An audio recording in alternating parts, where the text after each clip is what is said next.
Hello friends, मैं हूँ रचना और स्वागत करती हूँ आपका अपने चैनल गार्डनिंग विद रचना में। फ्रेंड्स, वैसे तो बरसात का मौसम आते ही हमारे गार्डन में चारों तरफ हरियाली छा जाती है, सभी पेड़ पौधे हरे भरे हो जाते हैं। लेकिन बारिश का पानी जितना पौधों के लिए फायदेमंद होता है, दूसरी तरफ उतना ही नुकसानदेह भी हो सकता है अगर कुछ जरूरी बातों का ध्यान न रखा जाए। कुछ पौधे बारिश का पानी पड़ने से खूब स्वस्थ हो जाते हैं, हरे भरे हो जाते हैं, बहुत ही अच्छे से ग्रो भी करने लगते हैं। तो वहीं कुछ ऐसे पौधे भी हैं जो कि बारिश का पानी सहन नहीं कर पाते और ओवर वाटरिंग की वजह से खराब हो जाते हैं। आज आपके साथ शेयर करने वाली हूँ कि कौन कौन से ऐसे पौधे हैं जिन्हें हम बारिश के पानी में डायरेक्टली रख सकते हैं और कौन कौन से ऐसे पौधे हैं जिन्हें अगर हमने बारिश के पानी में रखा तो वो खराब हो सकते हैं। तो उन सभी पौधों के नाम आज अपने वीडियो में आपके साथ शेयर करूंगी फ्रेंड्स। और साथ ही जो पौधे हम बारिश के पानी में रख सकते हैं उनकी देखभाल हमें कैसे करनी है और कौन कौन सी ज़रूरी बातों का ध्यान रखना है, ये सब भी आज आपके साथ शेयर करूंगी। तो आइए पहले बात करते हैं उन पौधों के बारे में जिन्हें हम बारिश के पानी में नहीं रख सकते हैं। ये ऐसे पौधे हैं फ्रेंड्स जिन्हें ज़्यादा पानी की ज़रूरत नहीं होती है और ज़्यादा बारिश का पानी मिल जाने की वजह से ये अक्सर खराब हो जाते हैं। हाँ, आप एक दो बारिश इन पौधों को दे सकते हैं, पर उसके बाद आपको इनको बारिश से बचाकर एक शेडी एरिया में रखना ही होगा, वरना ये खराब होने लगेंगे। बारिश के पानी से बचा कर रखने वाले पौधों में सबसे पहले नंबर पे आते हैं सारे वैरायटीज़ के सक्यूलेंट्स और सारी वैरायटीज़ के कैक्टस। फ्रेंड्स, इन दोनों पौधों की पत्तियों में और स्टेम्स में अंदर ऑलरेडी बहुत पानी स्टोर होता है। इन्हें ज़्यादा पानी की ज़रूरत नहीं होती सरवाइव करने के लिए। ये कम पानी में ही बहुत ही अच्छे से ग्रो करते हैं और जहाँ इनमें ओवर वाटरिंग होती है ये बहुत जल्दी गलने लग जाते हैं और पूरा पौधा खराब हो जाता है। तो इसलिए इन सभी सक्यूलेंट्स को और कैक्टस को हमें हमेशा ही बारिश से बचाकर शेड में रखना चाहिए ताकि ये ओवर वाटरिंग से खराब ना हो। नेक्स्ट नंबर पे आता है जेड प्लांट। जेड प्लांट भी एक सक्यूलेंट फैमिली को ही बिलोंग करता है और कम पानी में ही बहुत अच्छे से ग्रो करता है, इसलिए इसको आप बारिश के पानी से हमेशा बचा कर रखें। रबर प्लांट भी ऐसा ही पौधा है जिसे बारिश में नहीं रखना है। ये भी ओवर वाटरिंग से बहुत जल्दी खराब हो जाता है। इसके अलावा एलोवेरा और एडेनियम को भी आप डायरेक्ट बारिश से बचाएंगे। इन सभी को आपको शेड में ही रखना होगा। अगर विंका की बात करें तो हाइब्रिड विंका का तो आपको बहुत ख्याल रखना पड़ेगा फ्रेंड्स। आपको बारिश से उसे 100% बचाना पड़ेगा। अगर एक बार भी बारिश का पानी इसके ऊपर गिर गया तो ये बहुत जल्दी ऊपर से और नीचे जड़ों से भी फंगस का शिकार हो जाता है और पूरा पौधा खराब हो जाता है। हाँ, देसी विंका आप चाहें तो बारिश में रख सकते हैं, वो बहुत ही अच्छे से ग्रो भी करता रहेगा और फ्लावरिंग भी करता रहेगा। पर हाइब्रिड विंका आपको शेड में ही रखना पड़ेगा। फ्रेंड्स, जैसे कि आप सब जानते होंगे कि बारिश का पानी सभी पेड़ पौधों के लिए सबसे बेहतरीन पानी है क्योंकि इसमें नाइट्रोजन की बहुत अच्छी मात्रा होती है। पर अब जब हम ऐसे पौधों के बारे में बात कर रहे हैं जिन्हें हम लगातार बारिश में नहीं रख सकते, तो उनको भी हम बारिश का पानी डायरेक्टली नहीं तो इनडायरेक्टली प्रोवाइड कर सकते हैं। आपको करना क्या है कि सिंपली एक बाल्टी में बारिश का पानी स्टोर कर लेना है और अपने सभी पौधे जो कि शेड में रखे हुए हैं या फिर जो ऐसे पौधे हैं जिन्हें हम बार बार अंदर बाहर नहीं कर सकते हैं, उनमें आप ये पानी दे सकते हैं। अगर आपके पास स्नेक प्लांट की कोई वैरायटी है तो उसे भी आप शेड में ही रखिए क्योंकि ये पौधे भी बहुत कम पानी में ही अच्छे से ग्रो करते हैं। ओवर वाटरिंग होने से बहुत जल्दी खराब हो जाएंगे। ड्रेसिना की कोई वैरायटी है तो उन्हें भी आप बिल्कुल भी बारिश में ना रखें।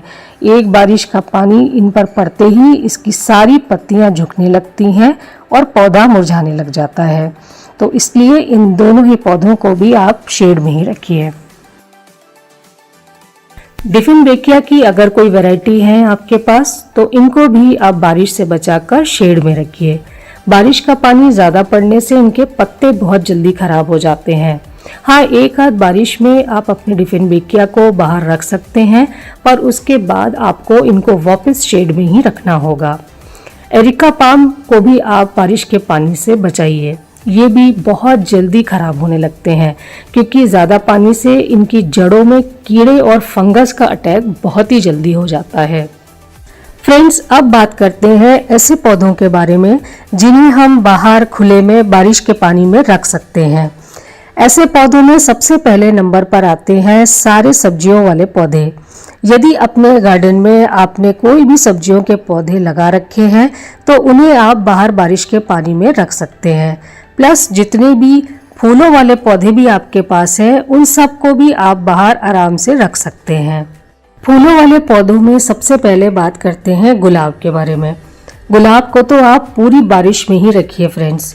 देखिए, गर्मियों में गुलाब के पौधे बिल्कुल बेजान से हो जाते हैं, ऑलमोस्ट सूख से जाते हैं, पर जैसे ही बारिश का पानी इन पर पड़ता है ये धीरे धीरे स्वस्थ होने लगते हैं। जगह जगह पर नई नई पत्तियां इनमें निकलने लगती हैं और कुछ कुछ पौधों में तो छोटे छोटे फूल और कलियां भी बनने लगते हैं। जैसे आप देखिए, मेरे पास भी कुछ ऐसे गुलाब के पौधे हैं जिनमें छोटे छोटे से फूल और कलियां बन रही हैं। नेक्स्ट है टिकोमा। टिकोमा की भी अगर आपके पास कोई भी वैरायटी है, कोई भी कलर है, तो उसे आप बारिश में ही रखिए। बारिश में ये बहुत ही बढ़िया से ग्रो करते हैं और बहुत बढ़िया फ्लावरिंग भी करते हैं।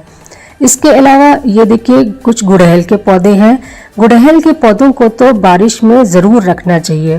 गुड़हल बहुत ही बढ़िया तरीके से बारिश का पानी पड़ने से ग्रो करने लगते हैं और बहुत ही जल्दी इनमें फ्लावरिंग भी होना शुरू हो जाती है। आप देखिए, मेरे ये जो गुड़हल के पौधे हैं इन सब में कई जगह नए नए पत्ते निकल रहे हैं। चाहे आपके पास कोई हाइब्रिड गुड़हल हो या फिर देसी गुड़हल हो, दोनों को ही आप बारिश में रखिए। बस एक सबसे इम्पोर्टेंट बात जिसका आपको ध्यान रखना है वो ये है कि जब आप अपने गमले बारिश में रखें तो उनके ड्रेनेज होल्स प्रॉपरली खुले हुए हों। पौधे चाहे प्लास्टिक के गमले में लगे हों या फिर मिट्टी के गमले में लगे हों, नीचे उनके ड्रेनेज होल्स ठीक से खुले हों, इसका आपको ज़रूर से चेक रखना है फ्रेंड्स। हर 10 से 15 दिन के गैप में आप इसको ठीक करते रहिए और चेक करते रहिए ताकि पानी मिट्टी में रुके ना। अगर पानी ज़्यादा समय तक आपकी मिट्टी में रुका रह गया तो आपके पौधे की जड़ों में फंगस लगने में देर नहीं लगेगी और आपका पूरा पौधा धीरे धीरे खराब हो जाएगा।